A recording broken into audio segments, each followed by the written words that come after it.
Madam Speaker, over the weekend we learned that our province unfortunately has become a national embarrassment over how a young 15-year-old girl from BC's with Asperger's and epilepsy was treated, Madam Speaker. And Madam Speaker, all this while the Minister of Education was nowhere to be seen on this file, Madam Speaker. To the Minister, why weren't you out in front of this embarrassing story to ensure that this individual was treated fairly?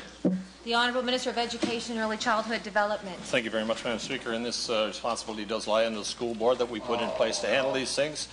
It is ongoing. This story is not finished just yet. Hopefully there will be a resolve to this before the day is out. Thank you very much, Madam Speaker. The Honourable Opposition House Leader.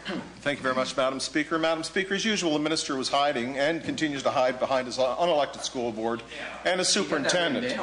We knew how we did. This gentleman needs to remember, Madam Speaker, that he is the Minister of Education and he needs to take responsibility. He needs to show leadership in this file, Madam Speaker. So again, Madam Speaker, as the story came out, Islanders were hoping that there was some type of misunderstanding, hoping that this story was incorrect, but sadly, Madam Speaker, it is not. Again, question to the Minister, why don't you do your job and make sure this embarrassing situation does not happen again?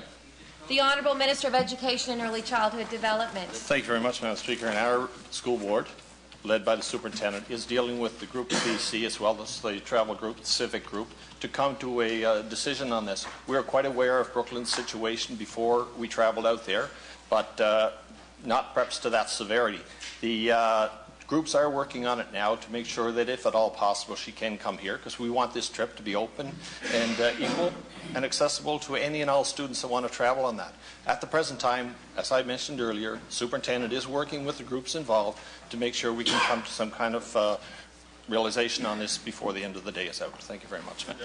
The Honourable Opposition House Leader. Thank you very much, Madam Speaker. Madam Speaker, this young girl, Brooklyn, her actual neurologist had actually cleared her for this trip and actually stated, Madam Speaker, that this trip would be good for her. And this is the specialist that treats this individual in British Columbia, Madam Speaker.